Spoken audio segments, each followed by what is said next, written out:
विधानसभा मौसुमी अधिवेशन हेब अनास्था प्रस्ताव उपरे आलोचना कारण नारी निर्यातना प्रसंग को नहीं राज्य सरकार विरोध में कांग्रेस आने को जाउछि अनास्था प्रस्ताव। पीसीसी सभापति भक्त दास सूचना देछन्ति विधानसभा रे कांग्रेस निश्चय आनिब अनास्था प्रस्ताव। अनास्था प्रस्ताव जदि बीजेडी न आने तेबे एहाकू कांग्रेस निश्चय आनिब। बीजेडी नारी सुरक्षा प्रसंग को केते गुरुत्व देउछि एथिरु जणा पडुछि बोली पीसीसी सभापति कहछन्ति।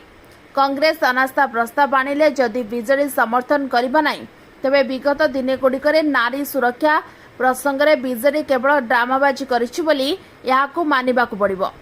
पीसीसी सभापति भक्त दास कहछन्ति कांग्रेस अनास्था आनिले समस्त दलीय विधायकଙ୍କୁ व्हिप जारी कराजिबो। विगत किछि दिन हेलानी राज्य में गोटिए पर गोटिए नारी निर्यातना और हिंसा घटिबारे लागिछि जहाकू नै विरोधी आईन श्रृंखला स्थिति उपरे प्रश्न उठाइछन्ति।